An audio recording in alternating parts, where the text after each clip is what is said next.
Hayden Williams here, and you're listening to the Man in the Mirror podcast. It's a podcast where each week I talk to a male guest about self-care, self-image, about work, life, and what they think about the man that stares back at them in the mirror. I'm really delighted to tell you that this week my guest is Bittu Kaushal, who is one of the co-founders of a brand called Mauli Rituals.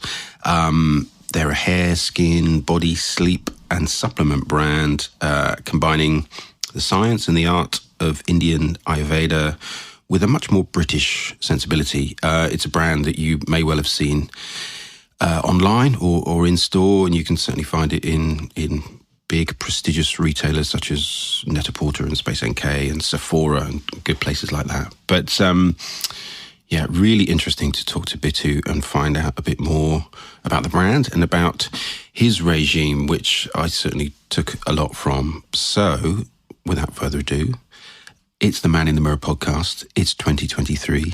Here's Bittu Kaushal, who's the co-founder of Mauli Rituals. I'm Hayden Williams. Here we go. Welcome along to another episode of Man in the Mirror. It's Hayden Williams here. And this week, I'm delighted to be joined by Bittu Kaushal, who is the co-founder of Mauli Rituals. Hi, Bittu. Hey, how are you doing, Hayden? I'm really well. How are you? I'm very good, thanks. Happy New Year to you. And Happy New Year. Yeah, it's still a thing. We can still say Happy New Year, can't you?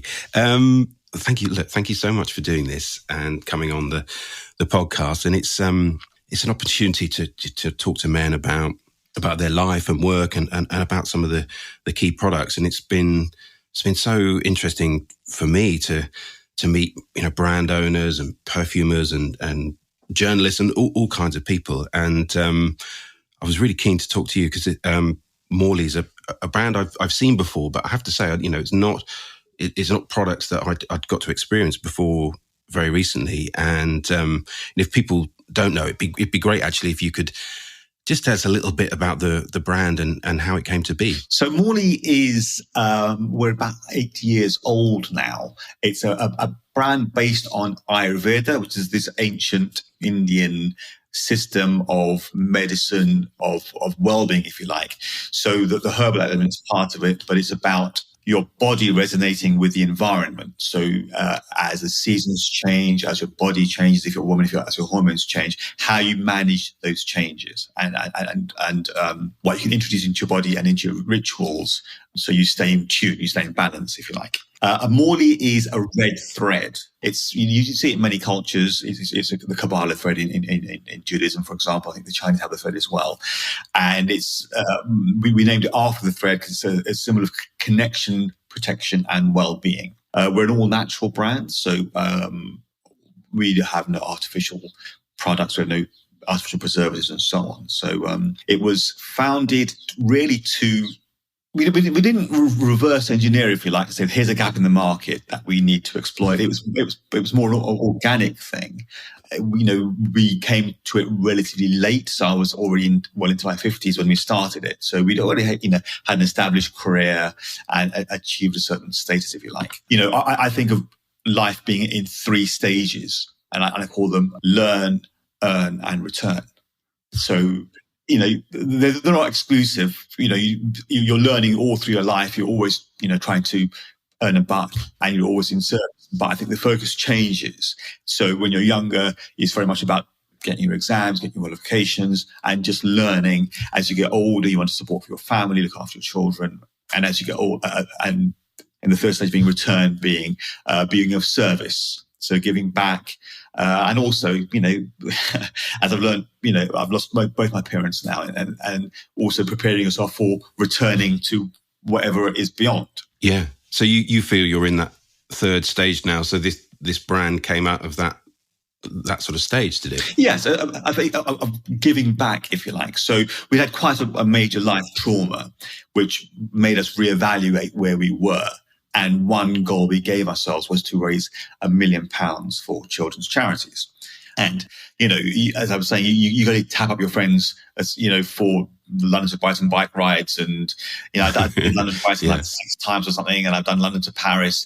And they're a generous bunch, bless them. But I think even they were getting a bit tired. So we thought, how can we, be of service, raise this money and do something we enjoy. So we thought, well, everyone says, do what you know, do what you love. So I'd been involved in skincare prior to that as well, but in a very science, technical-led field. So it was high-tech products, which was fantastic. I learned a lot, and that did very well. So we thought, well, my father had been an Ayurvedic practitioner. He went to Benares University, and it's something that always chimed with me. Not just the Ayurvedic element, but also the whole well-being around the culture. So meditation, yoga, fasting, breath work. I found that fascinating, really. So this gave us an opportunity to have a brand that resonated with us.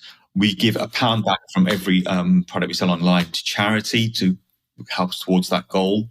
And so Mauli kind of grew out of that, really. It's an organic growth out of a desire to give back and be authentic to ourselves. And presumably, if this kind of world was around in your family when you were younger, it must have been very familiar to you. So almost like sort of, donning a familiar coat once you got into it, or was it not so much like that? Well, there's a saying that when I was a young man, I thought my father was stupid, and the older I got, the wiser he became.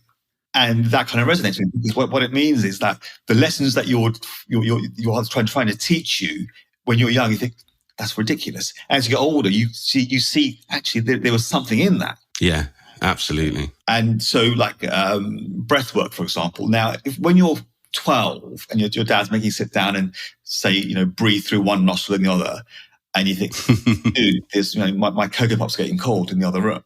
And then, you reach a stage, like, well, actually, no, there's something in that. In fact, that particular thing was at the start of COVID. I started doing some online tutorials on breath work, and they just took off. People loved it. Great. Okay, so there's the exciting ones like Kapalbhati, where you do the dynamic breathing and you force it out of your gut and so on, and that's great for toning and so on. And then there's a more gentle pranayam, which is the alternate nasal breathing and so on.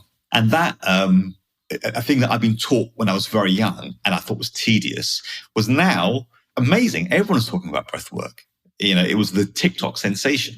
And also, for example, yoga. I remember doing yoga, and when I first did this yoga, the guy I did it with, it was in his front room in Ilford somewhere, and he started doing it with meditation. And I thought, well, I'm not here for meditation. I'm here for, downward dog and warrior one. I realize now that if your yoga teacher doesn't start at least with a little bit of centering and meditation, dude, that's not yoga, that's aerobics, Yeah. Because yoga, yeah, is more than just stretching. It's about mind-body connection. Well, and more than that, it's mind-body connection and connection with the eternal or the universe, if you like. And so all these things, I discovered my dad was a genius quite late in life. And I guess, some people could take some of these oils and maybe, start selling them locally, or it becomes something on Etsy. But obviously Mauli Rituals is now on, Space NK and Sephora and Net-a-Porter and all these big sites, and obviously through your own website. But so how what was the journey that took you to these, these bigger platforms and these bigger retailers? Well, again, okay, so if I go back to, why Mauli? Why not just buy it off Etsy? Is that you can go to India and you will find these things that work, okay? But they work if you're used to an Indian sensibility, if you like. So they are work, but they don't smell great. They're authentic, but they taste horrible. Or the way you use them is because Ayurveda is about purging. Right. So my dad would go to, and in fact, Anita has gone to these retreats where you do a 14-minute purge. I'm not talking about sort of, head massage and yoga. I'm talking about vomiting, where they make you digest a rag to make you vomit, right? Because it's about getting the toxins out of your system. Ooh. So that it's hardcore. Ayurveda is hardcore. So we wanted to try and bring a more Western sensibility. So we had this idea of marrying what really, really, really works. Okay, so the herbs that really, really work, but marrying them with aromatherapy, if you like, to achieve a more a Western sensibility. So we had the ingredients that we know work: amla, ashwagandha, brahmi, bhringraj, those things, right? We know they really work. The science is there. Amla has more vitamin C than 20 times more vitamin C than an orange, for example. But how do you then bring it into a Western palate or Western sensibility? So we worked with a well-known aromatherapist, and really it was kind of fun but kind of infuriating. So you're trying to say, okay, so this is great, but it doesn't smell quite right. So we don't want quite a perfume brand, but I want it to smell appealing. So she had this great idea of introducing this thing of the way that perfumes work, where you have a top note, a middle note, and a base note. So we started off with doing that. So, okay, we want the customer to buy in from day one. So when you open the bottle, and I think you've tried something now. When you open the bottle, I have, yeah. Yeah. So you get this hit, this floral hit from day one, like with a perfume brand, and you apply it, and it kind of settles down a bit, and then at the end, it leaves you with this fantastic base note, if you like. And that is when the ingredients have started to work. Right, so the floral thing is just to win you over. It's just draw you in. Yeah. Right, and then but then after that, that's when the real hero products, the real hero ingredients start to work. And I think that kind of has worked. And what that meant was that what we had initially envisaged as basically a mom and pop operation. We were in Net-a-Porter in Space NK pretty much month one. It kind of really resonated. I think we caught the zeitgeist, but also people realized that the products actually were good. They were good and they worked. Yeah, which is the core of it, isn't it? It's all right having, a point of difference and a gap in the market, but if there's got to be the efficacy there, and clearly there is. It's got to work. It's got to work. Because there's so much stuff out there, and people are much more savvy than they used to be, right? So it's got to work. And you can't build your business on new business. You can't just, say you're going to just having new customers all the time. It has to be repeat customers. And we know that's one of our successes is that people love the brand and is buy it again and again and again.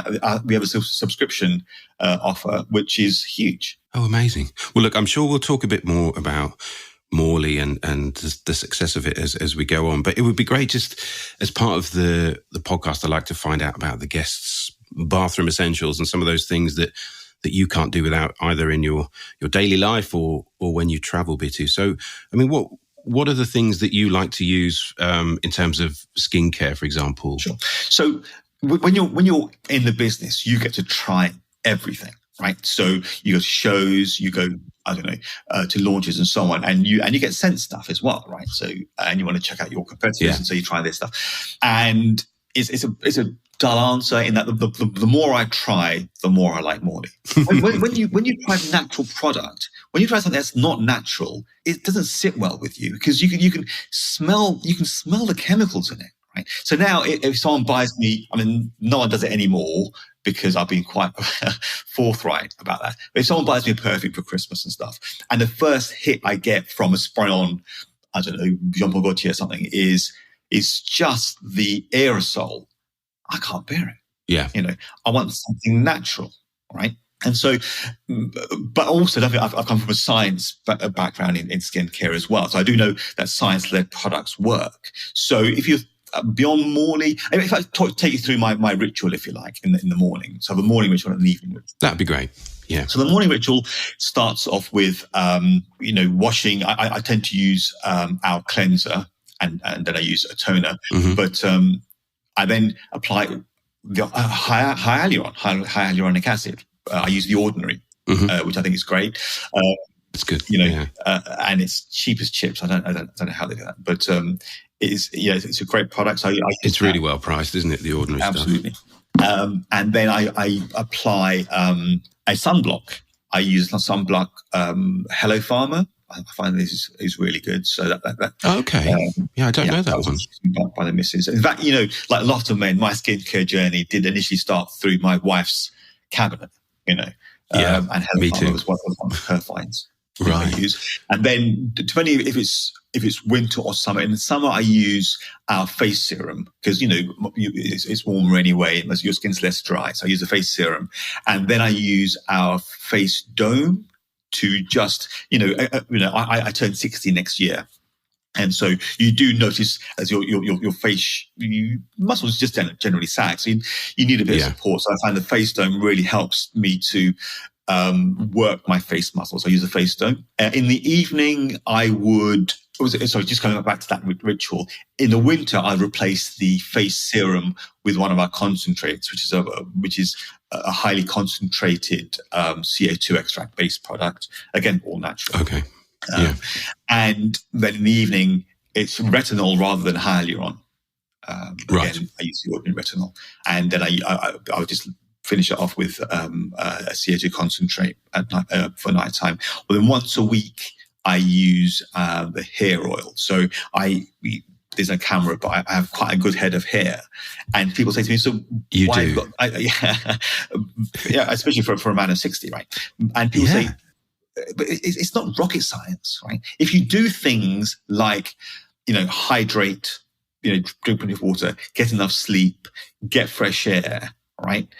If you do those things, you will be in pretty good shape, right? Your skin will be better, right? Yeah. If you don't do those things, nothing's going to help you. If you do those things, then the skincare ritual will just enhance that.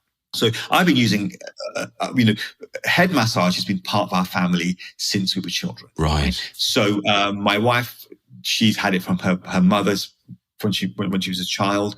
I've had it as well. And in the last 5-6 years, I've been using our hair oil religiously. And my brothers are both bald. I'm not bald. Right. And I say it's because our hair oil, but I think other hair oils probably do the same thing. They strengthen your hair. Some of them prevent hair loss. I think ours prevents hair loss. That's been my experience and the feedback we've had. And it improves the quality of your hair. It's not rocket science. And people say to me, so what do you do? I said, I do this.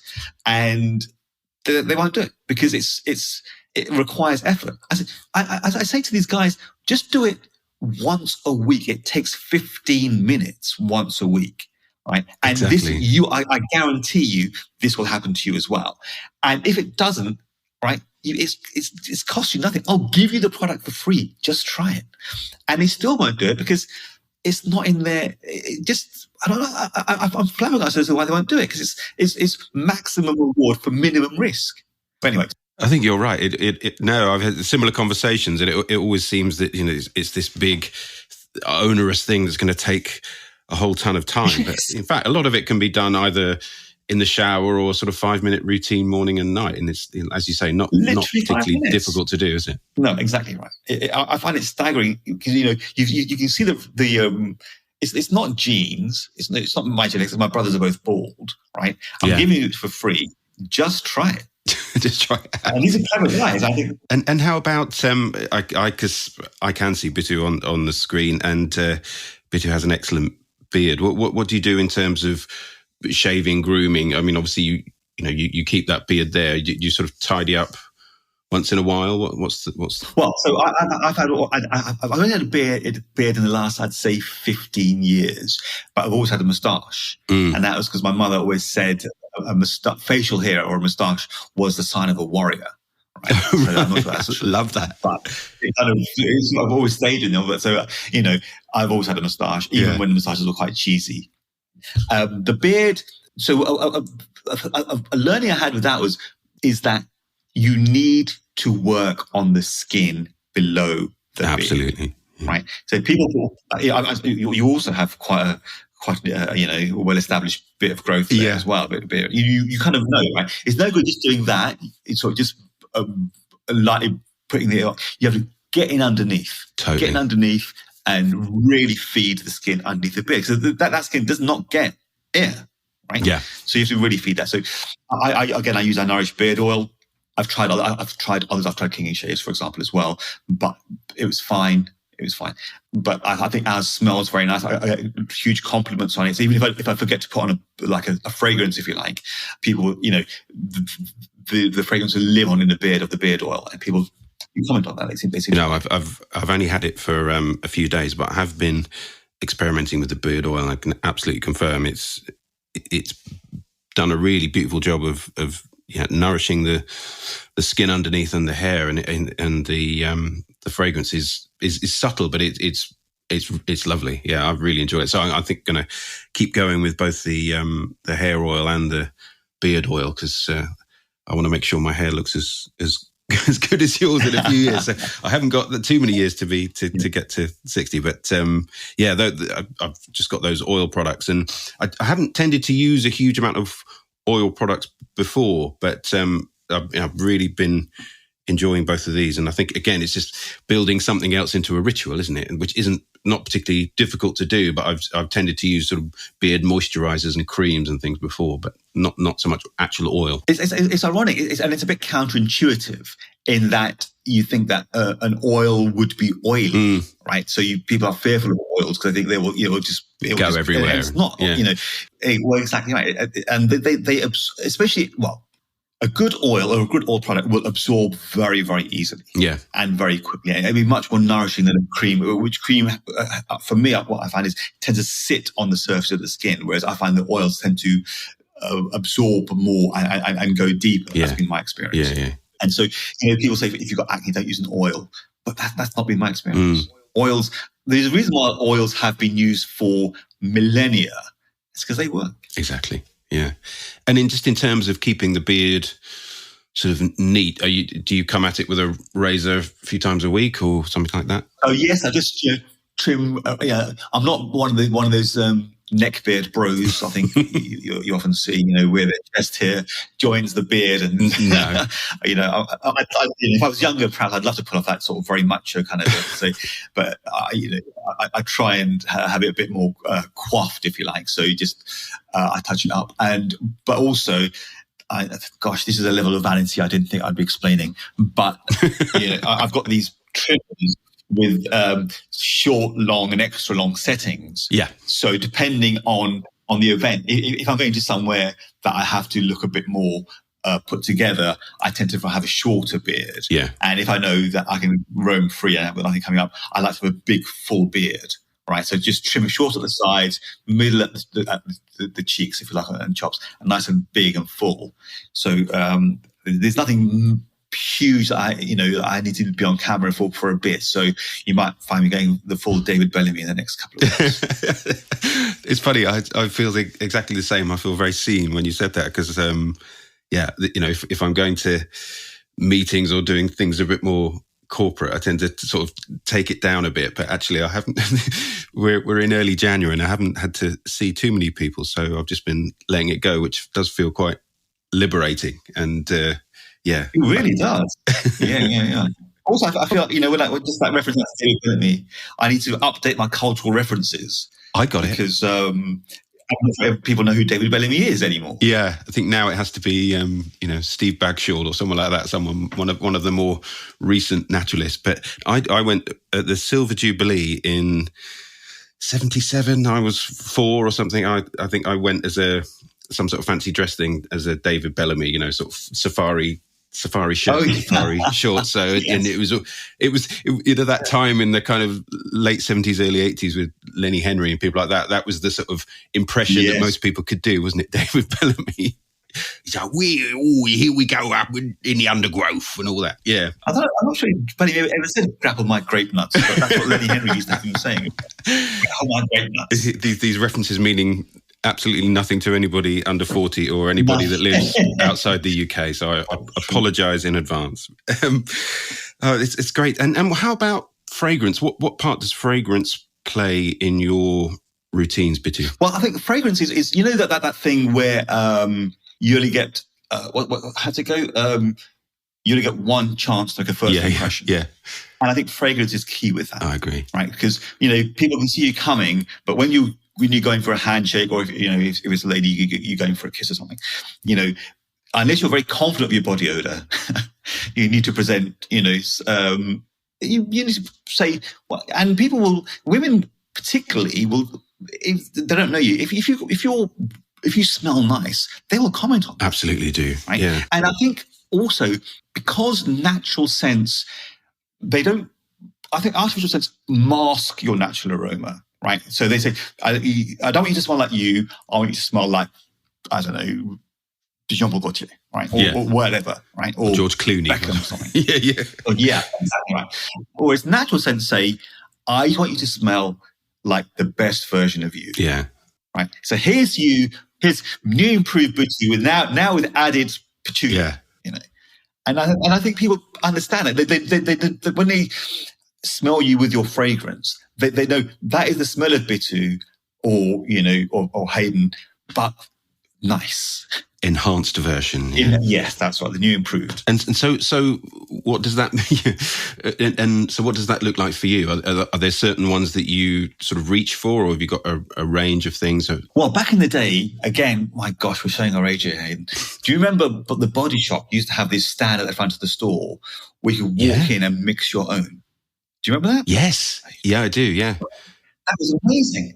I've never seen that anywhere apart from really ludicrously expensive places. Yeah, no, and you used to be able to walk into the Body Shop, and you know this counter would just I'm a bit of that, a bit of that. I used to love that. Yeah, I tended to. It made a bit of a mess when I did. I'm not sure I kind of created exactly the right thing for me, but it was a great innovation. And the Body Shop in the 80s, it was all, there were so many iconic fragrances that people loved, wasn't there? Isn't there like the White Musk and wasn't there like a blueberry or and cheap as chips? Yeah, on every high street, weren't they, at one point as well? Exactly right. I mean, was it? I can't remember the lady's name now, but Anita Roddick. Anita Roddick? Yes, that's right. Yeah. Well done. Groundbreaking. I mean, if you want to talk about groundbreaking, really, well, no. I mean, you say that it took the 60s vibe and put it on the high street, really, and patchouli was all over, you know, everyone. Yeah. But those little things, and so what I've learned is that natural, you know, natural fragrances work very well. Yeah. Right. So I tend to use our own M&W. I don't use any artificial fragrance now at all. I just can't bear it. You know, you know, Christmas for my family is brilliant because they get loads of beautiful stuff. You know, especially the kids love. You know, but even my son, who's now 19, his aunt always buys him Lynx. Yeah, even he now can't stand it. Right, I've converted him now. Right. Oh, that's but good. His cousins, who are not the same sensibility, they still love that stuff. But I just can't use anything that's not natural now. It's true, isn't it? It's just sort of interesting, that teenage thing. Our son's 14, and I think there's you know, a fair amount of product and fragrance in our house, but he's definitely gone through that Lynx gift set stage of just spraying way too much of it, and this sort of cloud of I've mentioned this before. He had this one a couple of Christmases ago that my wife bought him called Cookies and Leather, which from Lynx. It was horrendous. I mean, imagine like two things that you wouldn't want together in a horrible, you know, aerosol, and it was Cookies and Leather. And he was quite partial, but thank goodness his tastes have moved on a little bit since. But there's always that Lynx stage, isn't there? I think. Wow, for us it was Brute. Oh, yeah, and Blue Stratos and. Well, having said that, I mean, I'm not a Brute guy, but I was always an Old Spice guy. Yeah. Which I think has had a bit of a comeback. I think it's well, maybe it never went away, but I think it's back around. So, okay, so your fragrances tend to be more natural. And I suppose another thing that's always good to find out about on the podcast is you know, what you think about when you look in the mirror. And you've talked already very eloquently about life stage and your age. I wonder, you know, when you look in the mirror now, are you happy with what you see in terms of appearance? Well, you know, so when I was 50, I was obese. And I didn't know I was obese because everyone around me was obese, right? So you have a peer group and you think, well, you know, compared to my mates, I'm doing okay, right? And so then I had a blood test and I was borderline diabetic. I was actually pre-diabetic. Right. And then I had to have, and also being Asian, right? So being Asian, already the cards are stacked against us, right? So Asians get this thing called central obesity. So we tend to have skinny arms and legs, and all the fat is on the torso, on the vital organs. Yeah. Right? So already, which is dangerous. Yeah. Oh, exactly right. So the fat's on your vital organs. So if you do those online questionnaires about your propensity for certain diseases and stuff, and you put in your age, your lifestyle, number of units you drink, and so on, and then you click the white British ethnicity marker, you get one result. If you do exactly the same thing, but tick the Asian, and I think probably same for Afro-Caribbean as well, marker, it's a much worse result, right? Because we are predisposed. the way we store fat and so on is different. Yeah. So did you change things up then when you got to 50? Well, exactly right. So Anita got me a personal trainer for my 50th birthday, session of 6, and I really haven't looked back. So it's my friends bear with me because they are all golf dudes, right? And I'm very much not a golf dude.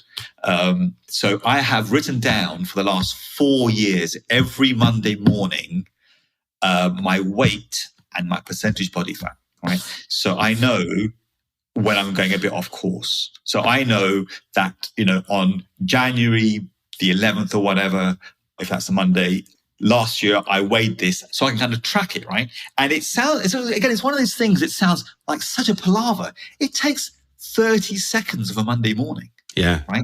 Yeah. And everyone's got a phone. I mean, you can put this on a note or something. It's not difficult, is it? Exactly right. And so, okay, I don't share this too much because it just kind of sounds kind of, I guess, anal is the word, but those kind of small things. So I was determined, okay, I was going to lose the weight. I lost the weight. And anyone who knows about losing weight is the easy part. It's keeping it off, right? So I always say to people who go on a diet in January, come and talk to me in May, right? Yeah. I don't want to know where you are in February, because I know you will have lost weight. Come and talk to me when you've done dry January, you've done, vegan February. Come and talk to me in May when you're, enjoying the early parts of summer in the beer garden, and we'll talk then. Yeah. Because that's the hard part. So were your changes around exercise and diets? Yeah. You can't outrun a bad diet, right? So it has to start from diet. And it starts, people say it's about cutting out carbs and so on. Whatever works for you and whatever is sustainable, right? And what I found was sustainable for me was intermittent fasting. I think that's the phrase. So I don't eat between. Yeah. So, like you, we tend to have things in the evening that we have to do. So I have my last bit of food at about 10 at night, because I know I probably would have been out somewhere. But then I don't eat the next day until 2:00 in the afternoon. So I was 16 hour fast. And again, after about 2 weeks, you don't even notice. Really, I'm never hungry. I have more energy than I've ever had before. And people, when I tell them about it, it's like, how do you do that? It's really, really not difficult. After the first couple of, anything you do for a month, they say, becomes a habit. And for me, intermittent fasting wasn't even a month. Now I find that I don't have. You get the afternoon slump. I don't even have that. And also the thing is, when I do break my fast at 2:00, I'm ready to eat by then. And so anything that I eat, my body can't have too much because I've not eaten for 16 hours. So it has to be something light anyway, right? So I tend to have a very light lunch, and then I never have any tiredness. So I'm good to go the whole day. I've had more energy now than I never have had. I'd recommend it highly. And I suppose, like you said, there's feels like some of these diets can be quite convoluted or quite hard to keep up. But I suppose there's a beautiful simplicity about that in terms of just you're looking at your watch and you learn what to do. It's not. I mean, I'm sure it's difficult to do in terms of hunger at the beginning, but it's not difficult to do in terms of following a book and remembering all the different steps, is it? That sounds good. Well, who was it said that? Was it? I think it was the Facebook guy who says he wears the same clothes every day. Yeah, Zuckerberg. And I do that as well. So I just every day, unless I've got a meeting and so on, I will just wear. I buy my t-shirts at the start of the year from the same company, and I just wear them through the year. I don't have to worry what I'm going to put on. I know what I'm going to wear every day. And the same thing for lunch. I have the same thing for lunch every day. Lunch is not.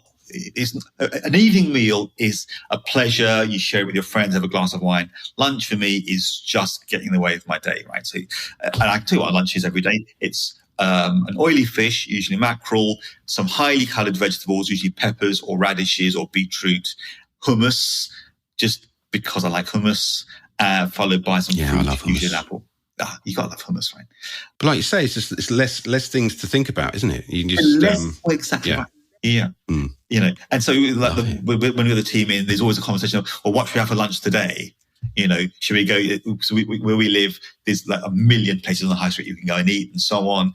And for me, they don't even ask me anymore. Yeah, it's going to be mackerel, peppers, beetroot, followed by an apple every day. Bittu's there with his mackerel. He's happy. I am happy. That's right. Oily fish, man. Again, it's good for the hair. Oily fish, can't beat them. It is good. It is good.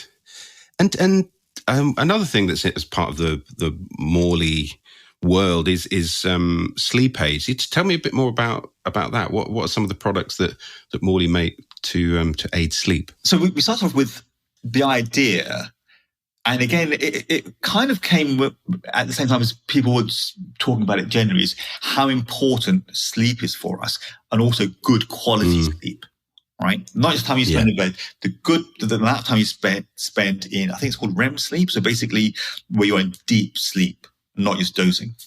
We were asked to produce for actually the Bulgari hotels a thing for their room. So we're in the Bulgaris worldwide, and we came upon this idea of a pillow mist, right? Because people we had our bathing salts in the rooms, and people were just walking off with those and say, look, people are nicking your stuff, right? So can you do something, high end that people can, we don't mind if they walk off with. So we did this 10 ml sleep mist, again, all entirely natural. And again, the problem with that is when you're having a fabric kind of spray, or any kind of spray, they tend to be, obviously they're an aerosol, but they have alcohol in them. And we don't want to have alcohol in ours. We want it to be entirely natural. So we had to find long and hard to find a natural thing that did the same function. And we found that. And then the things are always finding a name. And we found this fantastic name, Sleep Dharma, right? Dharma is your calling, right? So sleep was a fantastic name. And people loved the product. It just flew out the door. Right, I think it resonated with this people talking about sleep generally, but also the fact it was an amazing product and people liked the name and a cool look. And so we then expanded the range to Mauli is based on rituals. I explained to you my morning skin ritual and so on. And so we are very much based, because like with any habit, a ritual is basically just a habit. If you can do the same thing every day that works, why would you change it up? You can change up, maybe, tweak with it seasonally or hormonally or as you age, for example. But like you said, you don't have to think about it then. If it's a ritual, you don't have to think about it. You know it works and you know what you're going to do. So we obviously tapped into something with, you obviously tapped into something with the idea of the quality of sleep as well. I think, people are so concerned now about, the light from phone screen or, just insomnia and all these things. But actually, and it's not, as you say, it's not just about the hours spent lying down. It's about how much quality you're having. So something that can aid sort of getting off to sleep must be very, very useful. Well, so again, coming back to the ritual part of that, actually. So your body, you have to give your body a message that now is a time for sleep. Like, we are preparing ourselves to go to bed. We're not going to, doom scroll. We're going to, this before was a time for something else. Now it's time for sleep. So we had the bath. You have your bath or your shower with the same. We have the Sleep Dharma bath and shower oil, which these are all signals you're sending yourself that, I'm not now going to do anything else apart from have my half an hour ritual before I go to bed. So you might wind down time. Wind down. Well, exactly right. So you might write your gratitude journal. We have this journal now that we've introduced. Again, it's part of the ritual, right? So we're a wellness and beauty brand. So, but we brought a journal. Basically, it's a beautiful white book where you can, at the end of the day, as part of your ritual, write down what you're grateful for that day.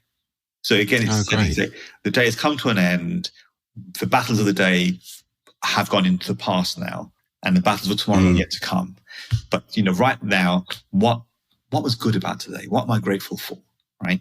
So you're sending yourself a message that you're now ready for sleep. You've maybe lit a candle for a minute or two, done your gratitude journal, maybe had taken 10 minutes just to do a bit of breath work or a bit of meditation. You soak yourselves in the sleep salts or had the body oil and so on. And I think that all gives you permission, you give yourself permission now to have a good night's sleep, right? Yeah. And I will say that, and if your sleep is disturbed, and again, as you get older, your sleep can become more disturbed. So often I will get up for no reason at all at 3 in the morning. Not often, once in a while, at 3 in the morning, for no reason, right? I've had a good night's sleep. The thing is, just get up. for half an hour, do something, read a book or something. Don't fight it. Don't sit there for 2 hours trying not to. Just get up. Yeah, reeling about it all. Yeah. Read half an hour and then try again. Because good sleep is when you restore your body repairs itself. So it's essential to have good quality sleep. Yeah. Oh, that's really interesting. And in terms of, so it's a new year and people are starting new rituals. What are there new products on the way for Mauli? Sure. New things coming? It's normally Anita. They say in relationships that you have a gardener and a rose. I don't know if you've heard this. You have a gardener and a rose. And in our relationship, I'm very much the gardener and Anita is the rose. Right. Okay. She's works for the NPD as well. So I think this year we've got a really nice brow oil coming out, actually. So we have a brow oil coming up. We have a few surprises as well for this summer. So sign up for the newsletter and you'll know. You're the first to know. Great. Well, that sounds like a good idea. And it's a good point to mention that in the show notes of the podcast, I'll reference some of the products that you talked about and put some links to the products and your socials so people can find out a bit more about Mauli. My final question, Bittu, is just about happiness, which can feel like a really broad topic, but I wonder, what are the things that make you happy? I'm big on happiness, right? The thing about happiness is just to be happy, right? People in the most dire, deprived circumstances on the planet are happy. If you're not happy and you live in the West, why are you not happy? Right? Just be happy. Now, you can do things that will make you happy, right? So you can be with your friends, you can be in nature, right? And I find those things bring me authentic joy, right? So watching a box set, fine, right? That's a pastime, and it brings you sort of, I don't know, all those other things. They bring you, I don't know, a fleeting a smile to your lips, if you like. But the things that make you authentic are spending time in good company with people who elevate you and feed you, both physically and spiritually as well. Spending time in nature is a big one for me. Right? It doesn't have to be anywhere grand. It can be just walk in the park or something, some time out. It's good for me. Arsenal winning, obviously, is the biggest one. If you're looking for happiness from outside sources, it's going to be a struggle, right? Because only ultimately that can help, right?